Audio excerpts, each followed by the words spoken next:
All right, now we welcome into the show a top 100 player at one point in the NFL, a former Detroit Lion, also a former Houston Texan, Glover Quin. What is up, Glover? How are you? I'm doing good, man. How are you? I am doing well. Now I covered a few Glover Quin interceptions against the Vikings, and it's sort of interesting that like you were recently in the NFL making plays against the Vikings, and now you have taken on the podcast world. How is that going for you? Oh man, it's been fantastic. Actually, I retired about 4 seasons ago. I retired after the 2018 season. That was my last year, and so took a couple years where I really wasn't podcasting. I had started my own little thing during COVID, but I really didn't call it podcast, and I just thought it was like a YouTube channel. um, and then I kind of just took a little break from it. Got a little space. And so then when the opportunity came this year to, collaborate with the Believe Network and do a podcast, focusing on the lines, at least our show, I was like, you know what, that'd be kind of cool. So it's been good for me to, connect again, get back closer, pay more attention to what's going on. So it's been fun. How different is it for you when you are watching the game as you do now versus from a player's eyes when you're grinding tape all the time? I know some players have talked about like when they watch a game like Monday Night Football, they just chill and they don't think about it at all. And other players will be like, oh, I wonder what was that coverage or whatever else, trying to see it on TV, but it's hard to see on TV. I guess I wonder how much your view of the game has changed now that you're one of us. Um, you know, my view has, I kind of try to say it from both angles, right? And most of the time, if you're watching a game with someone, you find yourself probably explaining things more so than just watching the game, right? You kind of talking to them about what just happened because they feel like, oh, he should have made that play, and you're like, well, this is kind of what they were doing. So it's going to be a tough play to make. Can he make it? Sure. But is it tough? Yeah, that's a tough play to make. Or, what this what was supposed to happen on that play right there. They tried to do this and look, this is what they did.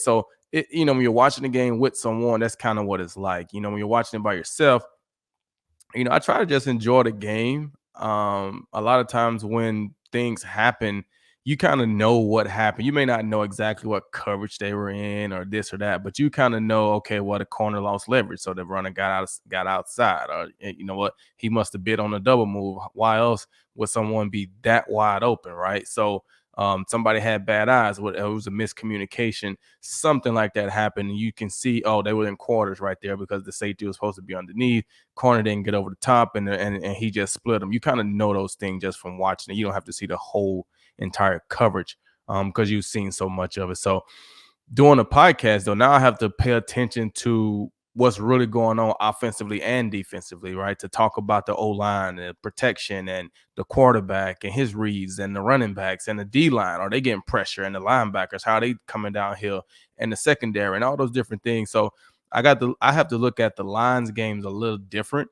And then their opponents, I try to look at them a little different because we have to talk about those guys coming up as we preview for the next show. So it's a little different. If I'm just watching a random game, I'm just kind of chilling and watching the game and enjoying the art of our players. I feel like when people who don't have your trained eyes watch coverages, that might be the hardest thing to figure out because you always want to blame the person who's closest. But I was even watching debates between people on Twitter of former players and coaches when Cam Bynum looked like he was the one that got beat on Jalen Hurts' 53-yard touchdown, but also it may have been the cornerback who was supposed to carry the wide receiver. Again, it feels like that's always the most challenging because we see a guy near them and go, well, that guy must have gotten roasted. But there's a lot more complicated things going on. And the other thing is that motions, bunch formations, like the communication in the secondary is just like ever increasing, it seems. Right, and that's the thing that most people don't know or understand. And when you're playing at home, it's very difficult for a defense because the crowd is really loud to try to distract the opposing offense.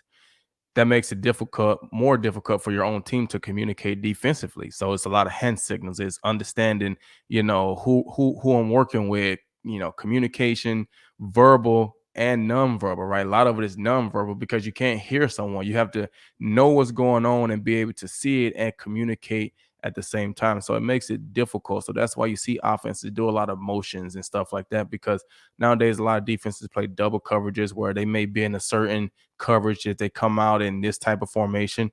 But if they come out in this type of formation, we want to be in a different coverage. And so they may come out one way and you check and you're in your coverage, and all of a sudden one guy motions and change the whole coverage. And if one person doesn't get it, that's why you may see a guy running wide open, right? So you motion, you snap the ball while he's in the middle of a motion. So now has he got all the way to the other side yet, or is he still in the middle? What's the gray area for the defense? And when they change communication, when they change the strength, when do they change whatever? And you try to create all that confusion and commotion from an offensive standpoint to the defense. So it makes it very difficult.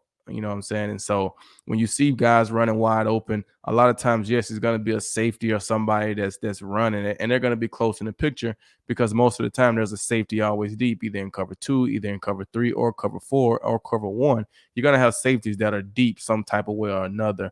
And if they're trying to make a play, then obviously they're going to be the ones that's chasing. You may see a corner, and if you see a corner chasing, well, then yeah, he's probably was in quarters or he was in some type of man-to-man, and he just got beat. Most of the time, they're not chasing in cover 3 unless they just got bad eyes. And cover 2, they're playing up close to the flats, so you don't really see them chasing in cover 2.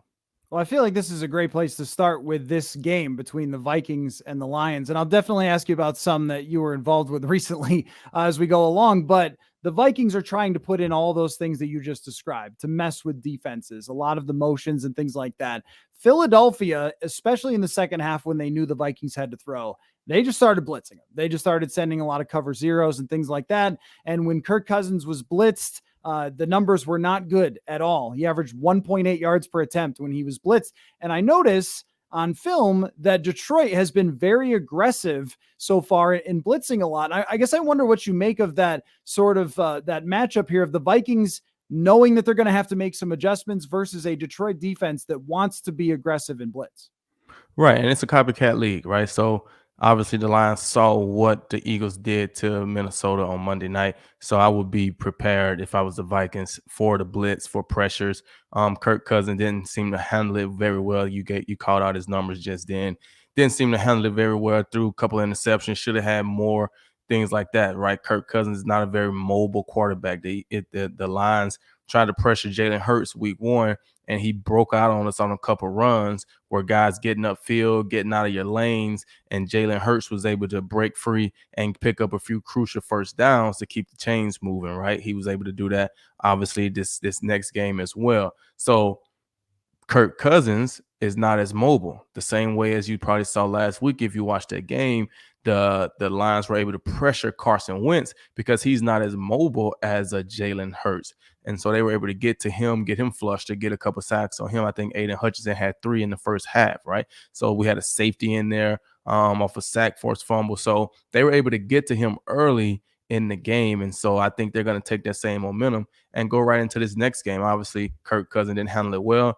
So the Lions are going to blitz, and the Vikings are going to have to pick it up. And, if they don't get it fixed quickly, like I said, it's a copycat league. So they will see it every week until they show that they can pick it up, until Kirk Cousins show that he can stand in the pocket and deliver passes accurately with the blitz in his face.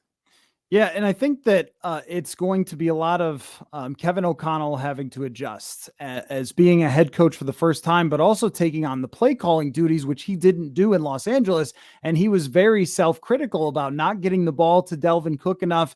And I wonder what you think about the Lions defense, because this is a unit that has given up some points in these first couple of games, but also there's vibes with this Lions defense too, which is I think a really interesting factor. And I'm sure you get asked a lot about it a lot, but I kind of need your opinion on this. It's like Aaron Glenn, who's thought of as a rising star as a coach, scheming this thing up, and a team that has a lot of enthusiasm for what they're doing and belief that they can, it's cliche to say prove people wrong, but really show that they are a different team from what they've been in the last few years. And I think this is a little scary for the Vikings. Then under the Matt Patricia era, it was oh, Vikings Lions, like 350 yards, 4 touchdowns for Kirk, and we move on to the next week. I don't think it's like that anymore. Right. I think it's going to be very different. I think back to my time with Coach Caldwell and we would play the Vikings. It was a very different story, right? So you go through the Matt Patricia era, and yes, it was like that. It's going to be a long day for those guys. Anybody, um, you know, when you're playing with the Lions, right? You're going to have a great day, record-breaking days.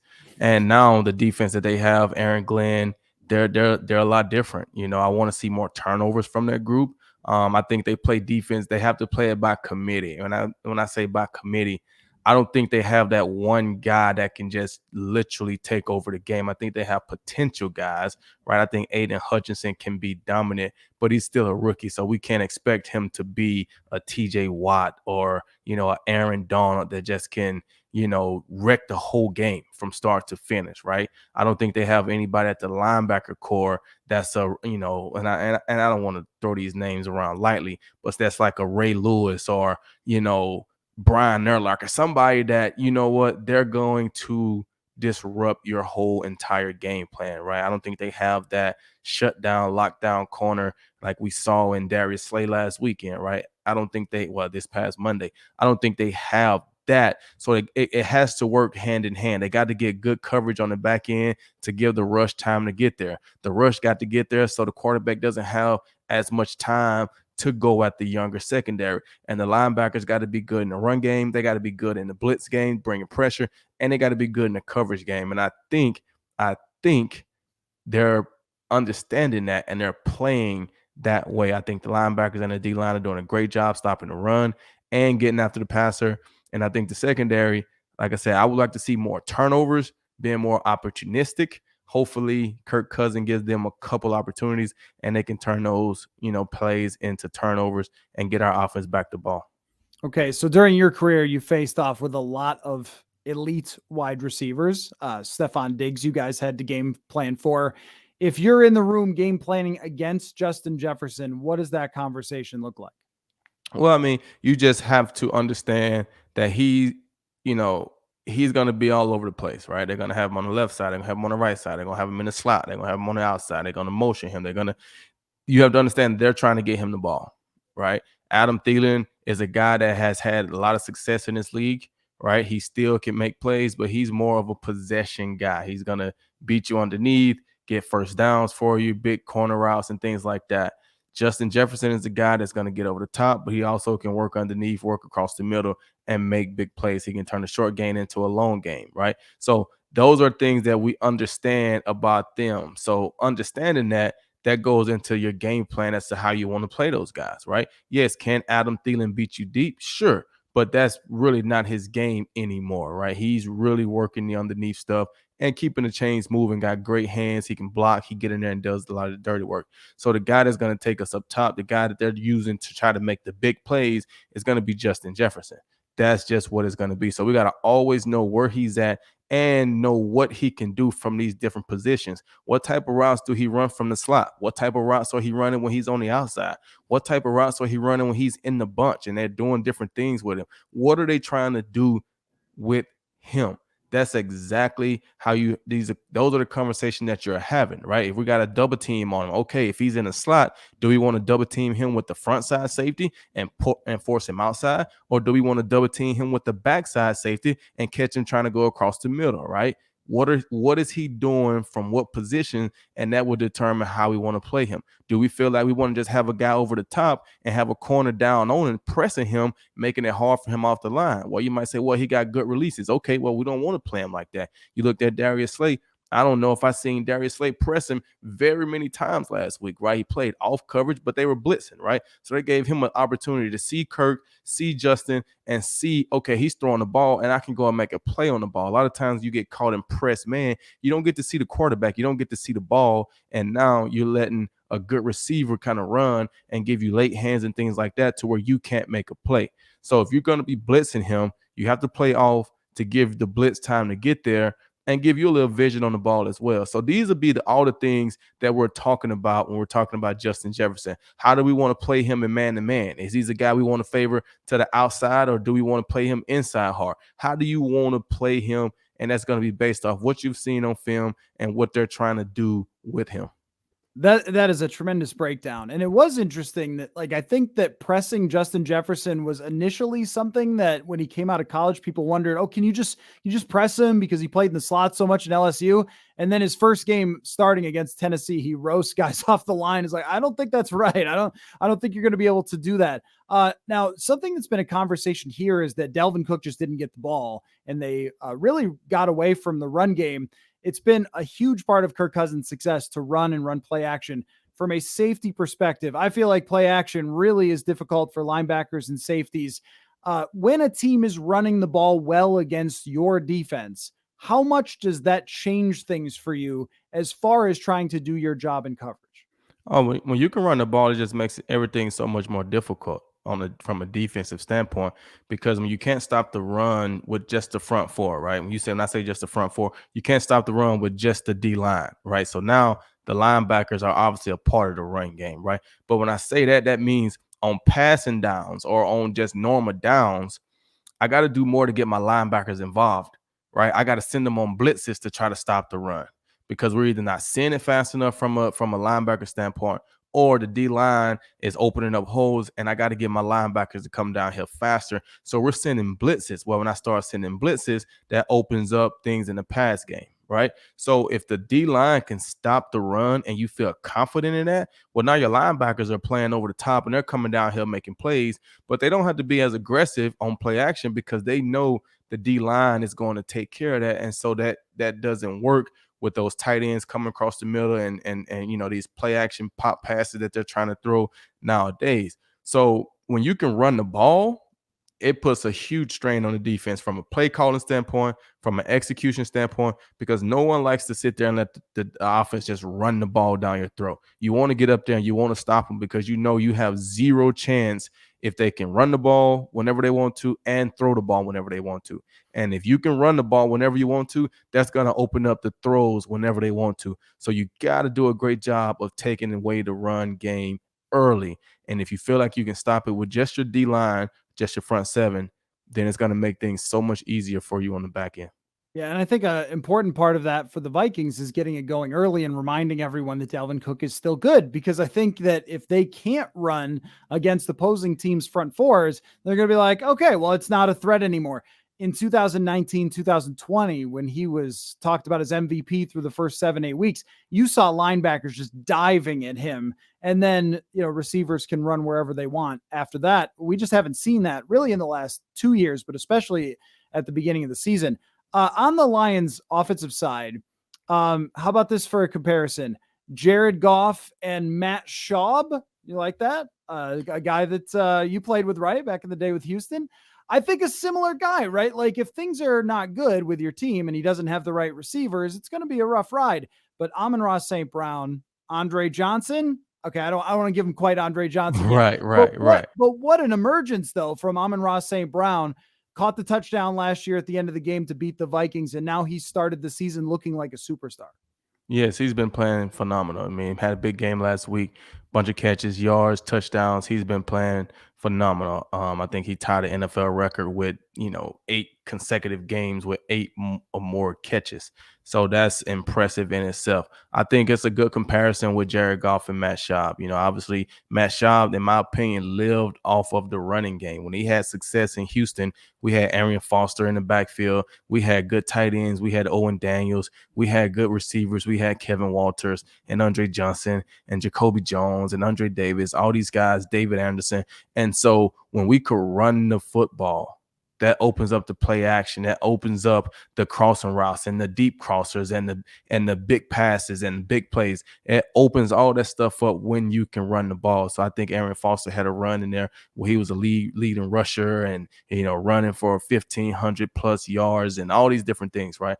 You have a bunch of success. So when you look at Jared Goff, when they can get DeAndre Swift going, when they can get Jamal Williams going, they can get that running game going, then that's going to open up things in the play action game, because you're going to get those linebackers coming up to try to stop that run. And then you're going to get Amon St. Brown, coming across the middle. You're going to get DJ Chark. You're going to get TJ Hawkinson involved. You're going to get all these guys involved. And now you have the defense in your palm of your hands. You could do whatever you want to do with them because now you also throwing the ball to DeAndre Swift out of the backfield. You saw last week he catch a pass out of the backfield. There's no one close to him. He's able to fall on the ground, catch the ball, get up, and still run for a touchdown. So when you can run the ball and when they have to respect that run game, it's going to open up so many more things, and it's going to make it a lot easier for Jared Goff in the play action and even in the drop back game. And it's the same way I think with Kirk Cousins. If they can run the ball with Dalvin Cook, it just makes it so much easier for them. It makes it harder on the defense because not only do you have to worry about Adam Thielen and Justin Jefferson, you got to account for Dalvin Cook as well, and that just makes it that much harder. Yeah, I feel like we are maybe sounding like dudes from 2009 with the way we're talking about football, but I think these quarterbacks do need that. And that it's sort of shown when the times that they've been relied upon to do everything that they do need that help. It's not like Mahomes where you could just ask him to run around and make plays all the time, or with Josh Allen. I guess my question for you is, are you buying the hot start to the offense? Like, do you think that it's sustainable week in and week out? Because I think last week we saw some of the weaknesses that do exist in the Vikings defense.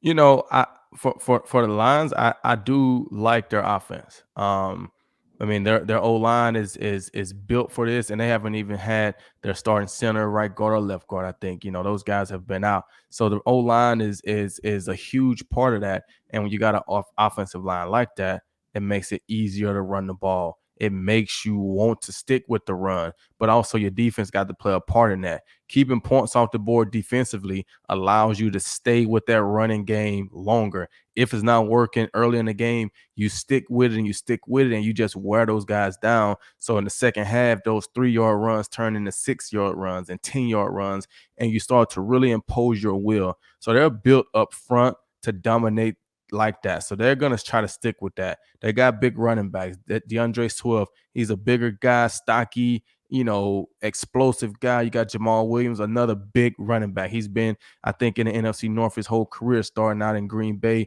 or at some point like that, right? So these guys understand what it's going to be like, and I think they come prepared each and every week to tote the mail. And that, like I said, that opens up things for those other wide receivers.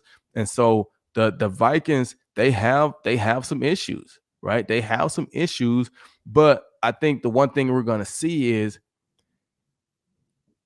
it the quarterbacks that are tough for these guys to defend? Because you look at the first week, Aaron Rodgers is a great quarterback, but he's not running as much as he used to, and his wide receivers didn't do much. And, once, the Vikings get up on them, it's tough because they're one-dimensional, right? But then you look last week, Jalen Hurts is a different type of quarterback. He's mobile. He can scramble. He can keep plays open. He can do things that these other quarterbacks aren't doing. So will the Vikings defense show different this week against Jared Goff, who's probably more like a Aaron Rodgers from a mobility standpoint? He's probably not trying to beat you like a Jalen Hurts with his feet, but he can move if he need to. But you don't go into the game feeling like Jared Goff is going to kill you with his feet, right?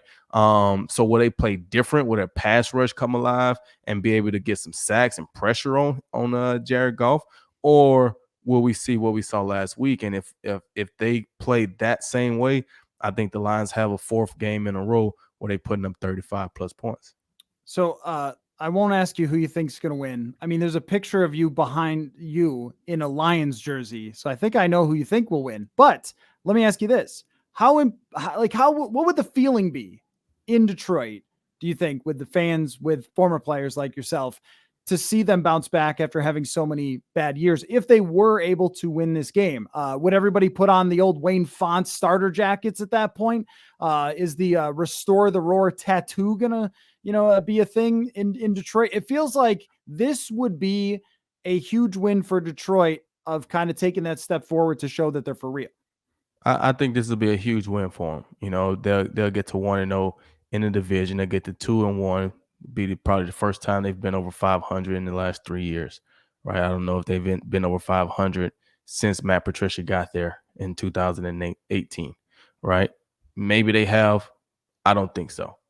So I think it'll be a huge, huge win for those guys, and it's just to continue to build on what we've seen and heard from them from the offseason, through OTAs, through the draft, through Hard Knocks, all these different things. Dan Campbell has done a great job of coming in there and getting that culture back to what it's supposed to be: family, fun, and football. Holding guys accountable, but letting everybody know, hey, we're going to be tough. We're going to be gritty. We're going to play the game the way the game is supposed to be played, and we're going to have a good time doing it. And I think players feed off of that. He got a great staff, a lot of ex NFL players, so the environment is good there. And winning just only makes it better. Winning just creates more excitement. Winning gets the fans more excited. The former players want to come back, and he's welcoming guys back. He wants guys back in the building. You've seen I've been back. Tully's been back. I think my guy Tahir Whitehead just went back, retired. Like, he wants guys back in the building, and I think that's shaping up really well for the Lions. And so going to Minnesota, I think they're in Minnesota this week. Yeah, going to Minnesota and getting a big win on the road, I think that'll be huge for those guys going forward. Okay, so when people ask me what's the craziest game that I've ever covered covering the Vikings, number one is the Minneapolis Miracle, no question about it. Number two is 2016 Vikings Lions, where the Vikings score a late touchdown on an end around to their tight end, Rhett Ellison, and then Matt Stafford makes an unbelievable throw. And Matt Prater, who is not of this world, like, now everybody's kicking 60 plus. Matt Prater made 58 on that day look like a chip shot. It was unreal. Golden Tate throws a guy, runs into the end zone. I mean, one of the wildest games. Is that your favorite Viking Lion matchup ever? I mean, that was a fun game. I think that was one of the first years that we actually played. I think that was the first year that we played in the new stadium Yep. in Minnesota, because I think 2013, that was the last year we played in the dome in Minnesota. And then 2014, 2015, we played outside at the University of Minnesota, if I'm not mistaken. And then 2016 would have been the first year that we played in the stadium, and it was an incredible environment. Probably one of the most fun games I ever played, and I thought the Vikings fans were phenomenal. The environment was great. The Skol chant, it had me excited, and I didn't even play for the Vikings. So that's kind of how they done it, and it was a beautiful thing, and it was just a great game. It was a great game from both sides. Good defense, good offense. Like you said, you guys, scored that touchdown on the tight end around, and then Matthew Stafford comes back. I think he hit Andre Roberts across the middle with an incredible pass, an incredible catch, and we get Prater out there to kick the field goal. And then we come back, I think, in overtime, and Golden Tate catches a pass and makes a guy miss, runs down the sideline, flips in the end zone. Harrison Smith comes over and hit him, but it was a little too late. Just an epic game, big win for us. But it was just a fun overall game. I will say that one, even the one in 2017, it was pretty good and epic as well. I think I ended that one on you guys with a punch out fumble from Adam Thielen. At the end of the game, we recovered it, and I think we were able to take a knee and run out the clock for that one. So just some great games in Minnesota, man. I loved playing there. It was just a great environment, great stadium too. And I know that Harrison, by the way, has a great respect for your game. He would mention that from time to time, just in interviews leading up to Vikings Lions, and he has an injury that he might not play. And I just wanted to get one last opinion on you from you on this. Lewis Cine, their first round pick, has not been playing first team reps. It's been Cam Bynum, who was a fourth round pick, converted corner. I wonder about just your opinion on a rookie safety that was kind of earmarked for that position and then didn't win the job out of camp. And I guess what your thought is on it, because from a reporter perspective, it's like, well, how much should we be talking about this, that a rookie doesn't win that job right away at the safety position? Now, you had to grind as a fourth round pick, right? So you had to grind to get your spot. You weren't a first rounder who came right in, but the development and I guess development curve, learning curve of that position, I wonder what your opinion on that is. Well, when you see something like that, you do have to wonder why, right? They drafted a guy to play a position and he doesn't win the job. That's tough. You have to wonder, is it a physical thing? Is it a mental thing? Sometimes the mental aspect of the game slows guys down, so their physical ability can't take over because they're having to think too much. And so I think we have to really look at that portion of it to see, why is he not out there? Is he making a bunch of mental mistakes in practice to where the coaches don't feel comfortable putting him out there? Yeah, he needs to learn. He needs to develop. Yeah, he got the talent, but he just needs to learn, need to develop. Like you said, for me, I was a fourth rounder, so I did have to work hard to crack the lineup and to stay in the lineup. So it's very difficult. But if they drafted him, they believe in him. They just may not feel like he's ready, and sometimes that is concerning, given that he's a safety, he's a defensive back, right? Maybe if he was a quarterback, you're like, okay, well, they taking this time with him, but a safety, skilled guy, somebody like that, you would think he could crack that lineup and get in there. So you will have to just see why he's not out there. Maybe it's a mental thing, or maybe he's been dealing with some injuries and he can't get up to speed or something like that. It used to be with Mike Zimmer, he would just tell us because he was old school and he felt like rookies didn't deserve the respect of being covered for in the media. Kevin O'Connell's taken a little more modern approach to not being quite as forthright about that. So if Harrison Smith doesn't play, though, that could be a massive factor in this game. And I'm not sure whether it would be their former sixth rounder, Josh Metellus, or if it would be Lewis Cine. It might be his debut as a starter. So that will be a thing to watch, especially for someone like yourself who knows the position quite well. Glover Quin, you are a great player to watch. I have to say, I covered quite a few of games that you were in, and I know you were always a factor in those games, but very cool to see you make this transition into the podcast world with the Believe podcast network. So great to talk with you, man. Really appreciate all of your time. Man, no problem, man. Thank you for having me, and we'll see how the game go, and hopefully we can get back on sometime later in the future.